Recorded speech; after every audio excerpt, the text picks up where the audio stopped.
Okay, so hopefully you can hear me, but this is me talking about Wu Saga and the recent episode that just came out.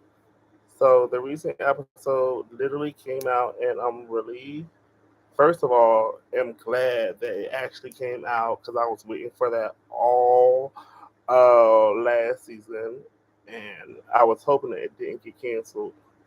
But this episode was really good. Let me see, what episode was it? It was Wu Tang and American Saga Season 3, Episode 4. Once I get professional, I'll have a little, yeah, all that shit. But this episode was really good.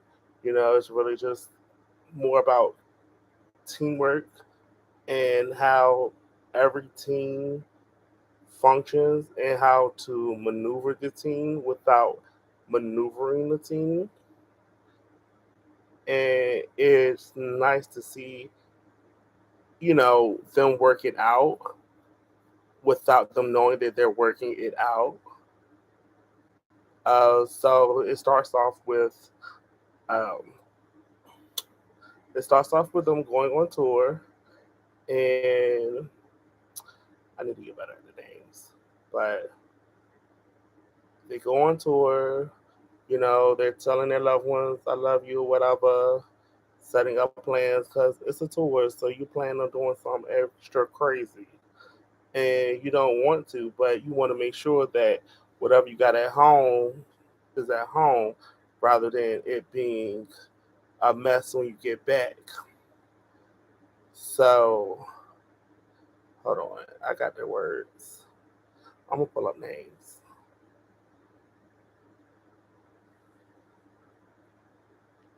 Okay. So the manager, no, it's not actually like him. This episode actually made me look up the Wu Tang jersey, and I think that'd be a cute garment to add to my collection. Um, so I want to get it right. So I'm looking up the name so that way I can say exactly who, what I'm saying, is representing who. And give me 5 seconds. It is, there we go. Well, I thought I had it. Okay. Uh, yeah, a guide. Yeah, I need a guide so I can make sure I say the names right. Uh, so it was, homeboy ended up going and kissing his baby, talking his girlfriend. Everybody going on the trip. It was decent, small. Homeboy told him that, hey, you need to get on this bus. You're an artist, so you need to enjoy your artist time, and actually, have balance. Can't be the manager and be the artist. I mean, you can, but have balance with it. Have fun. So, are there?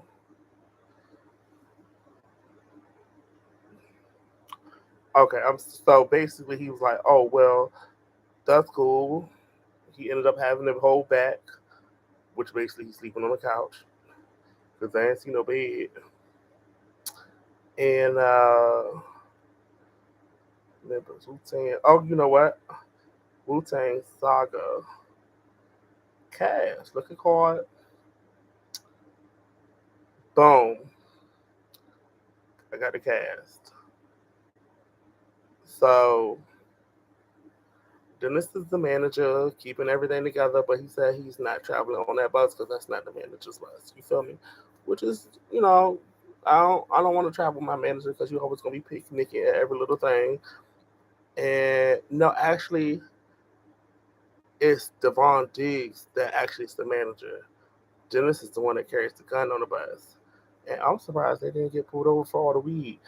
But I had to make a review because they did take a stop in Virginia Beach, and really the main intent was that you know this their first tour, so they're making everything come together, and it's weird because they never been on tour, right? And so they're trying to work stuff out. So while they're working stuff out, everything is still new to them. They ain't been on a bus. Thank God they had a cool bus driver.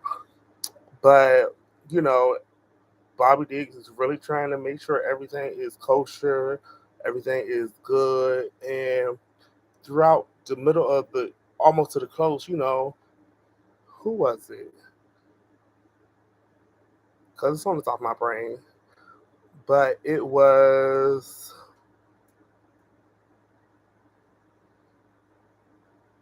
Corey Woods.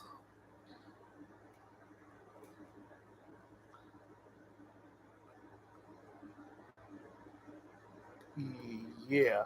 Corey Woods is the person that was like, oh, well, I feel like this is unfair and stuff like that, which he had a point, but at a certain time, you had to kind of hustle yourself. You can't have all, you know what I'm saying, nickel and dime everything. Shit, we all on the bus. We all doing this. He on a song. So chill out with it, bro. You over here trying to divvy in the money, nickel and dime it. And look, just take it for what it is because more money going to come. And that's why I feel like he's trying to, impose without really saying. But I really like how Bobby Dix really like, okay, well, if you feel like you ain't, something unfair or how many members is in here, then let's go ahead and make a group talk and let's all talk it out instead of us just talking about it. And they had a good talk, which led to nowhere and ended up being, I feel like them having a bad show actually brought them actually closer together. And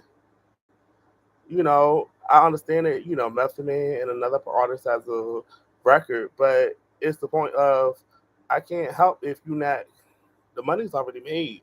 All you have to do is collect it. So you're getting mad because he's doing other things and you haven't, but you got to focus on yourself while also making sure that you're collaborating with the group and being a team player. So it's very weird. It was really sad. You got ended up having his child get shot. I hope I got the character right. I don't mean no harm, but I hope you don't think he gonna walk all the way to fucking. I don't know. Maybe he gonna walk to a bus and go all the way there. But homeboy was like, "Yo, stop at the next stop. Take your airplane. Go there." No, I gotta go now. Like, bro, keep your emotions checked because I understand your son got shot, and you're in a heightened emotional state, but you also want to be realistic about it, about how you move them, with situations. I really like how Devon Diggs was like, "Hey, if I'm gonna, if they're gonna be mad at somebody, let them be mad at me rather than be mad at RZA." And I definitely understood that because you can't you're gonna be the artist or you're gonna be the manager, but just you're the point of just making sure everything is all together and uniform. I really did like this episode, and I really love how my homegirl from Empire came through. Real chill, and I was surprised to see her, and she definitely made a cameo appearance, being Dennis Boo thing on the bus, and RZA was like, "Yo, that's you cheating on my sister and stuff," but that was real grown man shit. That homeboy Devon Diggs told him, "Look, manage your business. We here to make money. You can't, you cannot, or control people's lives and how they move and maneuver. Because if they did, they would tell you about it. But obviously, if they didn't tell you about it, leave it alone." Where I just no your loyalty, manage your business, focus on what you're doing and what you're here for, and that was real grown man talk. And I really appreciate Devon D because he really pulled through. Like RZA, if he doing the alley oop, then Devon is like passing him the ball, so he can't do that. So it's a definitely a good balance, definitely a good balance. I do hate how Corey was like, "Oh, this and this need to be," oh, you know what I'm saying? need to be separated, but you gotta humble and back up and say, look, it is what it is. Stop trying to nickel down everything. I do have Russell Jones, my homeboy, Dirty Bastard. He was definitely a comedic relief, but he's also like a way to humble and like, okay, well, let's if we're gonna do it, let's do it, but let's make it unique in us. We do get to see that them getting booed off, not off stage, but getting so booed that they ended up getting back on the bus. And there, sadly, is publicity that had came out saying that they didn't like the South, and everybody construed their words when they did do magazines. And I like how RZA is really just trying to put the name out there, but you got to be real specific who you talk to because they're going to switch up your words. And then if you had a lawyer, then the lawyer will make sure the words is correct, but they're not at that level yet because they're not going to say something and I know I didn't say that and we have it recorded and you have proof. So where is this coming from? You're giving me yellow journalism. So this was a really good episode. It was no really violence or anything like that. Sad to say that his son did get shot, and that, but it's the point of them saying, oh, well, if we're a team, if we 8 members, 9 members in, they really couldn't say. You got one verse, so now you're a member. And it's not the point of, you know, him saying a verse or him being a part of it, but he's still a part and staying his verse and he's there on the bus. Why wouldn't he get paid? He's on tour with y'all. You would want him on tour because his verse means a lot when you're on that stage. So instead of playing the playback of his verse, you might as well just have him there. Um, but sadly, Corbin Woods didn't see it like that. I hate how when I'm looking up these names, it's like, oh well, I need the names. So this was a really good episode. This is a really good season. It's really showing how the dynamic is really flowing, and it took a lot to even get to this part, and it's crazy. But it allows other people to know, like, okay, you can get along, and it doesn't have to be just point black and white. It can be like, oh, well, since you feel this way, let's bring it up to the group and let's have a discussion about it. And yeah, the discussion didn't go nowhere, but it was still held, and his voice was still heard.